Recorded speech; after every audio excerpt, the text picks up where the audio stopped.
Hello and welcome to the Animation Triad. To the Animation Triad. Welcome. I am no better, and neither are you. We are the same, whatever we do. You love me, you hate me, you know me, and then you can figure out the bag I'm in. I am everyday people. Hello and welcome to Animation Triad, your guide to the many worlds of animation. I, of course, am your humble host, Stu, and with me today, as usual, is... Teddy D. That's right, and joining us today for the first time is our lovely friend... Talon! That's right, and Talent, what are we reviewing today? Afro Samurai. Ooh, so get ready! No one man should have all that power. The clock's ticking, I just count the hours. Stop tripping, I'm tripping off the power. We here at Animation Triad have some simple questions for you. Do you like anime? Do you like cartoons? Do you like animated stuff in general? If so, then we are the channel for you. Click like, hit subscribe, comment, and don't forget to hit that notification bell to get more animated reviews than you could ever hope for. So, with that out of the way, before we get into the whole summary and breakdown of Afro Samurai, we're gonna outline a few talking points, if you will. So, today we are going to discuss the creation of this series. We are going to discuss Samuel L. motherfucking Jackson. Good night. Yeah, that's it. I mean that's all you had to be Job done. said. The job is done. Right. This stars Samuel L. Jackson. Watch it. Good night, folks. Yep. Oh, you want more? I guess so. Oh, okay. Okay. Well, then we'll also talk about the duality between two of the characters. You know, just to throw that in for some extra bonus stuff. Right. I think that sounds about right. What do you think? I think that sounds like a plan. All right. So strap in, initiates, and welcome to the Triad. Afro Samurai was a Japanese doujinshi that was written by and illustrated by Takashi Okazaki. And it ran from 1999 to 2000. It was inspired by his love of hip-hop, soul, and American media in general. It was released in 2007, and there's 5 episodes. That's right. So, yeah. You can also find it as a condensed movie of sorts. Yeah. I don't think they took anything out as far as I could tell. Not really. But overall, it was really good. And it was followed up by a sequel called Afro Samurai Resurrection, which actually reinterprets the ending of the original series / movie. Haven't seen that one yet, but it was nominated for 2 Emmys, which it lost to Foster's Home for Imaginary Friends, Good Will Hunting. I think that was the what it was up against. Good mini-series movie. But yeah, so now we're gonna summarize. Samurais. I was just thinking that. Yeah, we gotta get our pun. Wait, Samurai. would that be considered a pun? Guesses. Yes, it is. Because when there's a pun gun. Would you like to do the honors? I would be honored. By all means, just not the face. Oh, so close. Ah! He's safe this time, folks, but who knows? I survived. Barely. Where to begin? Well, at the very beginning, as we would usually say.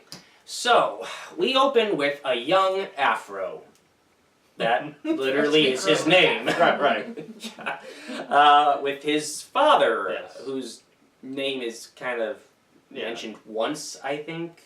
We didn't really get to know his father, to be fair. Very true. Yeah, It was very brief and bloody. Clearly not a creative fellow. No, I mean, but then again, he is the #1 swordsman in the land, and he has the #1 headband, which, as they explain later, you know what, we'll just get to that in a little bit. Let's just talk about what happens. Right. This guy called Justice shows up, and he's got the #2 headband, and he wants to challenge #1. As you do. As you do. But who is this Justice character? Why, it's Ron fucking Perlman! Yeah! right, the voice of Slade, Hellboy himself, Ron Perlman. Yes, he is my man crush. I love that man to death. Doki doki. Damn straight. Well, Good night, everybody. yeah. So yes, they have a fight, and during the fight, Justice decapitates Afro's father. Which is weird because he's a gunslinger. Yeah. I didn't understand that whole Well, transition when there's like first gun and then he's going through this motion and then his head is. There was no gunfire. Yeah, he was some weird scorpion thing, I guess. I don't know how this works. I mean, later we figure it out. Yeah. Spoilers. No, But- sorry, no. When you watch it for the first time, it's just...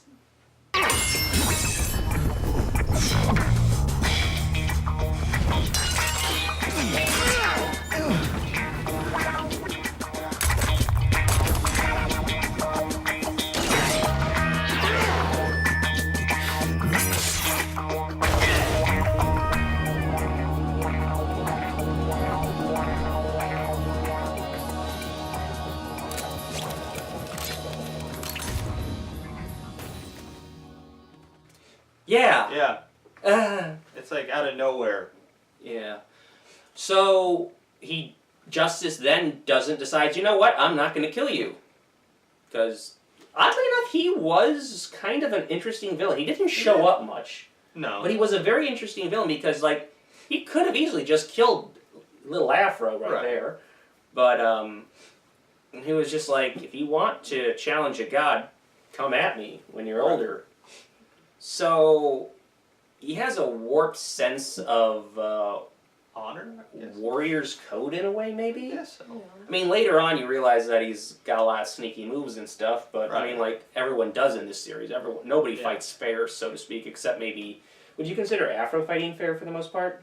I think so. Yeah, I think think he's so. the only one who But really kind of does. fights fair. Also, I think the guy, he kind of has this whole sense of the enjoyment of wanting to see how this kid's going to develop. Because he knows he's going to seek out revenge. Oh, He kind definitely. of plant that in his head. So that's why he let him live, just so he kind of can have a challenge. Yeah, I like that. That actually adds a lot more to it, I think. Though as for why he's called Justice... Yeah... Sounded cool, I guess. Again, probably weird hippie parents. Yeah, you know. Maybe. Joaquin Phoenix, Justice. Justice, yeah. Yeah. So we then do a time jump to where Afro's fully grown and he's surrounded by assassins. As the owner of the number 2 headband, Yes. you have to challenge them before you challenge number 1. Well, actually, they challenge him. That's what I meant. Yeah. So, well, the fight goes about as well as you would expect.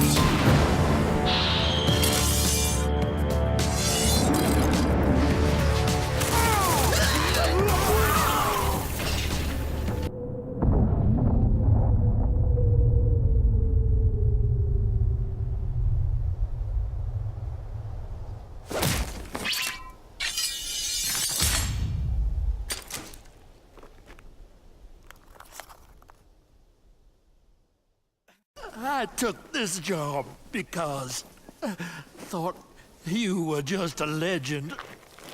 Just a story to scare little kids.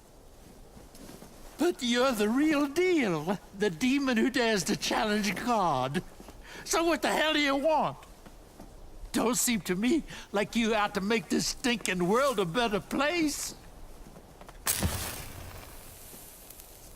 Why you gotta kill all my men? Why you gotta kill me?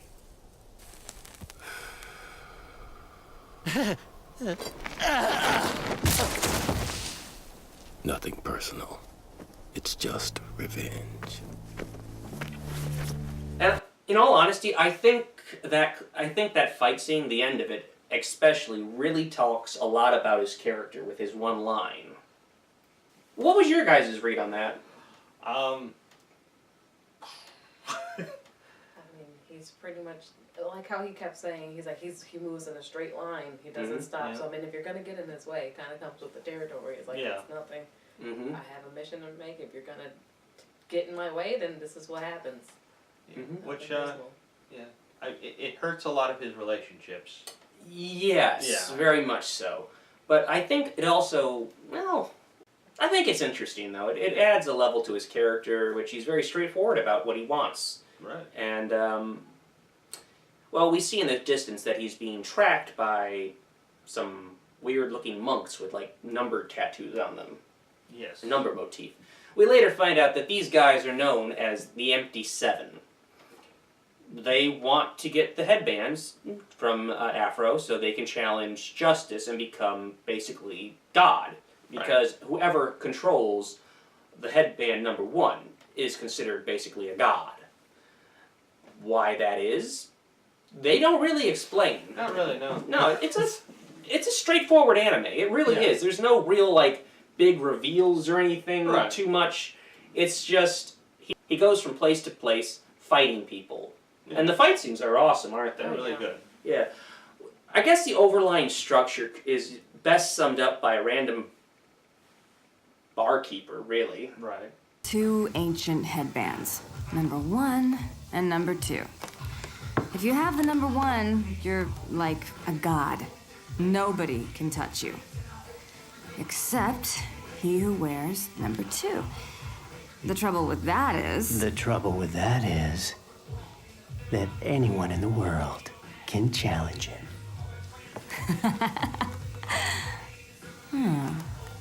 Clever boy. So yeah, that's the background for the headbands and whatnot. Right. Why everyone wants to fight number 2. Because only number 2 can fight number 1. So yeah. We are forgetting somebody though. Oh. Ninja. Ninja. Oh yeah. The most obvious of people to bring up because Afro Samurai is voiced by Samuel L. Jackson. Yes. So is Ninja. And he does not shut up. He does not. Whereas Afro barely talks. Yeah, pretty much. He's the stoic, silent warrior. Yes. And then Ninja is basically just a mouthpiece. Constantly being like, "Oh shit, man, no! You gotta run!" Yes. What are you doing, fool? Yeah, that was hilarious. It was. Kind of like a foul-mouthed Jiminy Cricket. Yeah! That's perfect. Yeah, that's actually a really good analogy. So... Let your conscience be your motherfucking guide. Son. Bitches. Oh, wow. Did it take anybody else a while to kind of, like, I had the sense that he was like this not person thing, but how they put him there, I'm like, is he real? But no one else seems to really acknowledge him. No. And he just comes and goes as he pleases, and he has this wispy white hair. And there was a couple scenarios I thought, okay, is he just somebody he created to have him pass the time? Is it an embodiment of himself as what he shut himself out? You know, he kind of cut off a piece of his personality. So like, is that part of him all concentrated, his goofiness that he wishes he could have? I guess in a way, well, we're going to be doing spoilers! So, Ninja does not exist. He is an imaginary friend slash part of Afro's psyche, really. And I think that's best established, well, it's actually entirely confirmed by Justice at the very end. But you see a lot of it because no one ever reacts to him except Afro. And he disappears at will, which at first you think, oh, it's because he's a ninja. He's always just popping up and around. That's their MO. Yeah. You know? But no, it's more of... He was created when Afro's adopted family of sorts gets slaughtered because of his desire to get the number 2 headband so he can challenge Justice. Right. And, well, I think that was his way of coping with it. That was him cutting himself off from all his feelings and everything, because he appeared as soon as they all died, basically. Oh, yeah. Well, I mean, one of the things we should mention is his master, who took him in. Spoilers. We've already established spoilers. Just making sure. No, it's quite all right. His master had attained the number 2 headband because Afro had lost it. But he wanted to keep the number 2 headband for altruistic reasons. He was just like, okay, so many people have died Because for of this it. thing, so I'm going to hide it away. And and Afro noticed a lot of guys were challenging his master, and he was like, well, he must have the number 2 headband. And so his master challenged him, I guess, or not so much the master challenge. He says, "Listen, if you really want to go down this path, I will accept your challenge." He also wants to give him like a breath of reality. Like, this Yep. is the life you're going to have to live if you decide to take up this headband. Yeah. So yeah, I think you're right about that. He wanted to basically demonstrate what could be expected once you obtain the headband, what your life would be, and well, that whole lesson's interrupted by a lot of assassins. Yeah. Who slaughter all his fellow students. Yes. His adopted brother and sister of sorts. Yes. And then after all the assassins are dead, he decapitates his master, because that's the only way to claim the headband. And that's when Ninja shows up. Right. Because he's just like, hey, I'm here for you, man. Yeah. So nobody else is. pretty much. Yeah. And then we are learning this throughout the entire series, and between awesome fights, and then he gets beat up by one of the empty 7 a bit. Right. Oh. He gets poisoned, I think. Well, he gets poisoned and then almost blown up by an RPG. Right. Falls off of a bridge into the river. Yeah. Or he's found by a woman who we later learn is working for the Empty 7. Right. And also has an additional plot twist with her. Yes. Being the young girl that was at the kind of like his adopted family situation from his master. Yeah. So I can't remember her name right yeah, it popped up maybe once or twice. Yes. She wasn't the most fleshed out character, really. Well, if you look at the waterfall scene. Yes. Yes. No. I need more time. I haven't acquired that data yet. What I do have has been downloaded onto my cell phone. Yes. Yes. Understood. Oh, they... Just say. Is that a pun? What counted? Yes, that was a pun! Wow! I'm not that proud of it. It's alright. Ready? Ready? Yep. Oh! Oh, right in the nipple, too. Ouch. That's where I was aiming. Right. We've made contact, folks. Ow. Excellent shot. Indeed. So, yes, she was indeed, as you said. No, not really. No. So she was basically gathering data from his dreams to learn about his fighting styles and stuff, and sending it back. Well, she wasn't going to send it back to the Empty 7. She was about to betray them when... You fucking whore. This is the price you pay for your betrayal. That happened. Yeah. She died. And they get the info and they make Afrobot. Afro droid!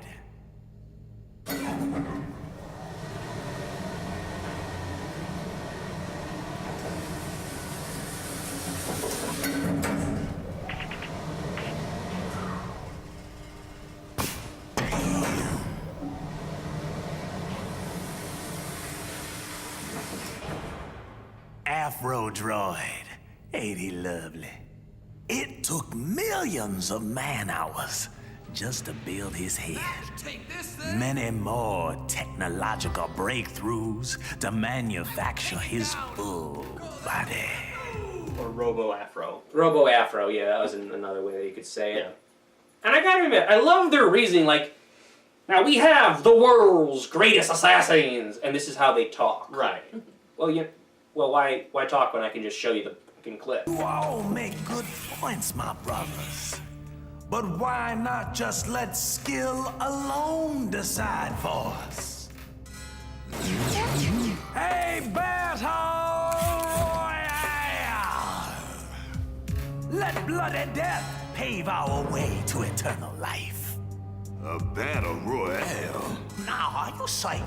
There's only one rule. When it's over, the last man or machine standing will battle number 2. Twisted. Splendid. I would call that not so much a great idea. I'd call that more of a waste of resources. Yeah. Yeah, I mean, Battle Royale! It's fun! And then you realize, we just lost half of our support team right there. Actually, 90% of our support team is now gone. We didn't think that through, did we? Yeah, no. They had a very... They were lacking in HR. Yeah, I think so. Yeah. And I gotta admit, the fight scene with Robo Afro was pretty cool. Yeah. I mean, the whole fighting a mirror of yourself was kind of... Yeah. Oh, it's a little overdone at times. Right. But overall, I thought it was pretty cool. And then, after that scene, he just takes out a couple more of the empty 7. Nothing without a blade. Brother 5, you have been too careless. Get off, Brother 5!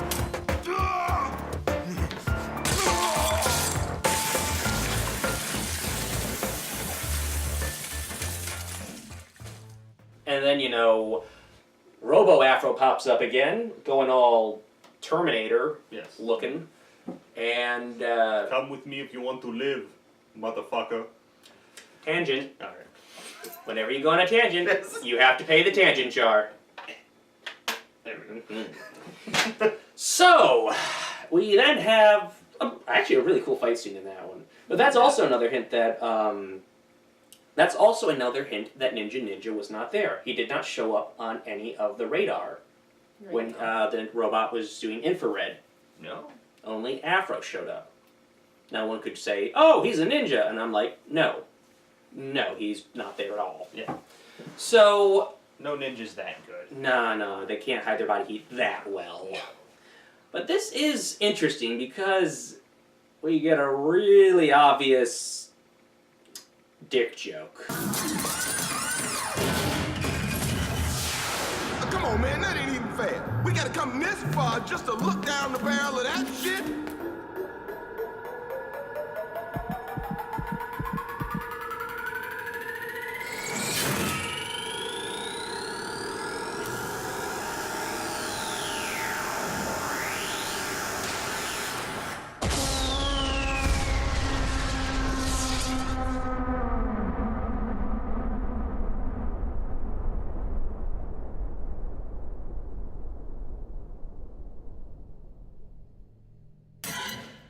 That felt good.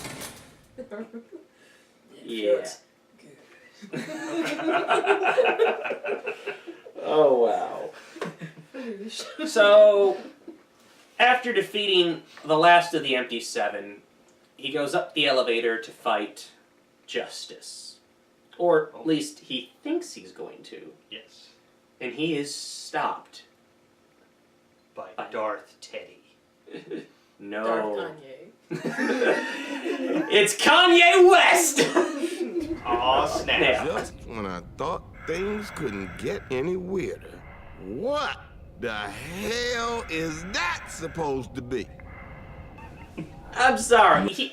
I can't take you seriously, man. You got bloody decapitated Teddy Ruxpin on your head. Yes. I mean, seriously, it looks like... I mean, I know what they were going for with this. It's obviously made to look like that one Kanye album cover. Mm-hmm. But I'm just... I can't take you seriously. And even he says, like, with that hair, I can't take you seriously. Like, but you got a bare head. Yeah! Like, what? That's the pot calling the kettle black. Okay, that... Moving on. Yes, moving on. Oh boy, I unintentional, but still, Ow. Has yet to happen. It's lucky. I am very lucky. Yes. But yes, we then learned that, Samurai, Kanye is not in fact just some random stranger. It is in fact his adoptive brother out for revenge. And, well, let's see what he looks like underneath the teddy.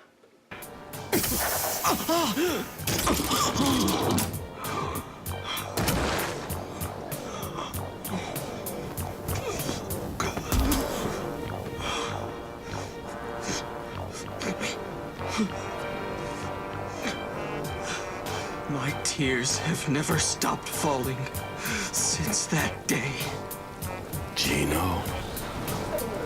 Yeah, he's had a bit done. I mean, I honestly thought, I was like, oh, it's Anakin Skywalker. Right. That's what it looked like, pretty much. Expected him to start playing the harmonica all of a sudden.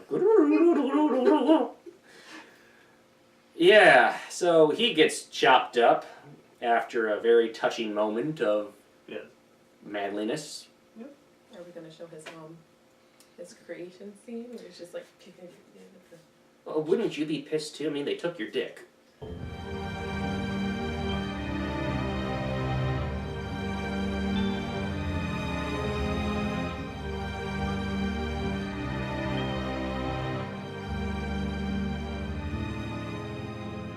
Yeah, he's just wandering, Yeah. set naked in the desert, looking for anything. Yeah.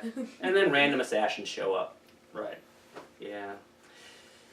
Okay, and then we get to Justice's hideout at the top of the mountain. With a lot of impaled people in it. Yeah, apparently there's other headbands. Yeah, were never addressed until this point. Right. And, well, let's have Justice explain why he's doing what he's doing. First, I took the head of the most powerful samurai in the world. A man feared and respected for his sublime skills. Your daddy. Then, when fate led me to the sacred place, a great ancient secret was revealed to me. Obtaining the #1 headband just ain't enough, boy. Destiny designed me to possess all the headbands. Now you get it. You don't gotta just have the one. You gotta have them all.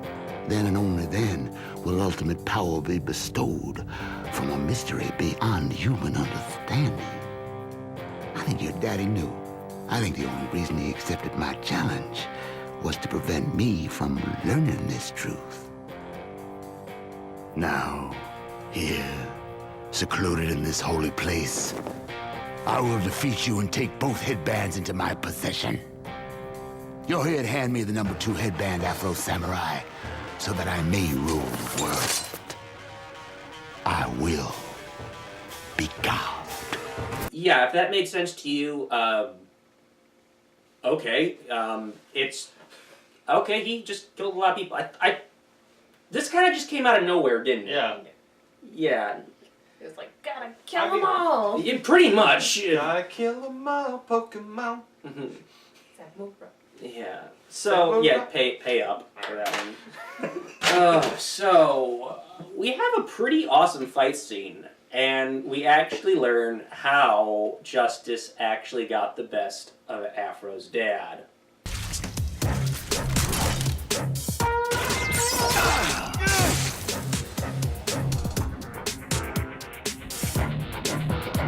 This is it, kiddo. Here's where you go down.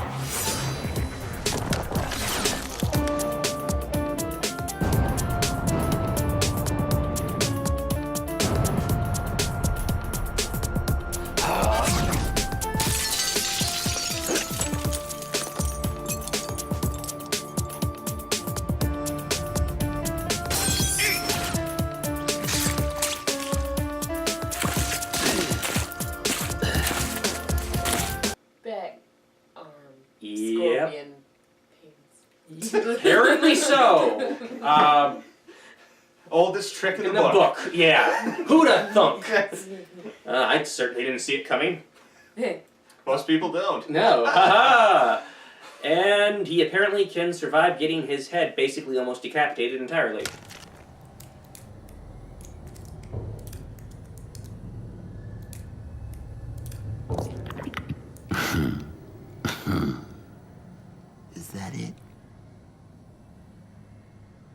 I thought you loved your pappy.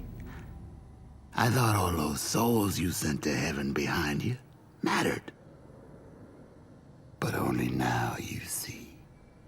Your little anger is just a sea spray of blood in the endless ocean of this world's killing.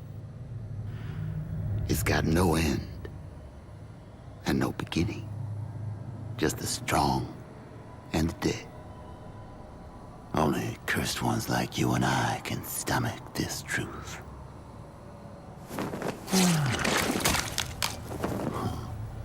Pulled himself together. Yeah, very well, actually. And then he thinks he's gotten the upper hand of Afro, but Afro's like, bitch, I'm Samuel motherfucking Jackson. Yes. BAM! Yeah. As you do. Yeah. And, well, justice is dead. Justice we are is served. Oh, that's a good one. I like that. That was a good one. And he did get turned into mincemeat, basically. And, I'm sorry, that was really good. Sorry. Damn, that's a good one. So, yeah, it then does a little time jump, and Afro's adopted brother is back. Kanye. Yeah. Kanye is back. And he's got all the headbands. Right. Which... And Afro's got to stop him because no one man should have all that power. It was kind of weird. I'm just because the last person we saw in the room with all the headbands was Afro. He doesn't seem like. He didn't. They all disappeared at the end. Oh yeah, Yeah, because he 1 like second. set them free. Oh. Okay. It was a good one though. Well, that's why. But yeah.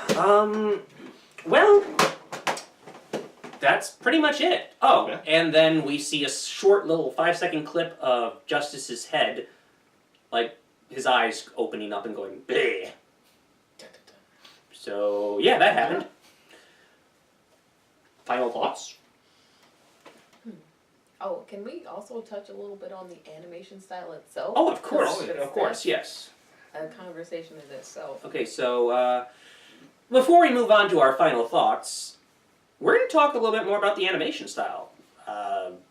Well, we have an artist with us, so break it down. Okay.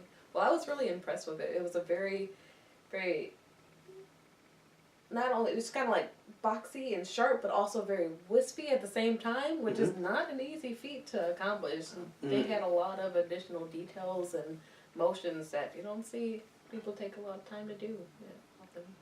You have a point there. I actually thought the animation for it was very, very good. Yeah. Just the way they did his hair even was phenomenal. And in that regards, I guess we got to touch on the fact that you don't get too many animes with African-American characters in them. Especially primary characters. Yeah. So this was actually really cool to see. It was cool. Yeah. It was... I actually think it was one of the better artistically done anime movies I've seen in a little while, / series. Yeah. I actually thought the animation was really, really well done, as you said, with the way they did that. The bodies got a little shiny here and there. That was one thing, was a little odd, but that's just something I see with certain styles of animation. Yeah, they did some interesting highlights on the eyes, especially. I understand they want to like create an effect, but sometimes it was a little bit much. But it wasn't really horrible, so yeah, I'll let that go. Okay. The manga itself was all black and white, except there were splotches of red in it throughout, occasionally, if I remember correctly. Kind of like Sin City to it. Yeah, kind of like that, actually. Yeah. But anime. Yeah. Yeah. So.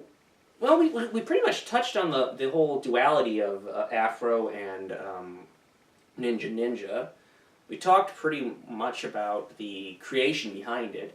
And, well, I guess the only thing left to talk about is, well, Samuel Jackson again. Because why not? Oh, you're right. I'm sorry. We have to say it properly. Samuel L. motherfucking Jackson. Sorry about that, sir. Sorry. I do apologize. He's actually a fan of anime. He is. Actually, there's an interesting story to this too. Yep. Where it's, yep. There's two interesting stories to this. Okay. Lay it on us. All right. Well, the one I heard is like how he was approached with the project is he saw somebody watching it, and he said, "I want to voice that." And you don't tell Samuel L. Jackson no. So not if you want to live. No.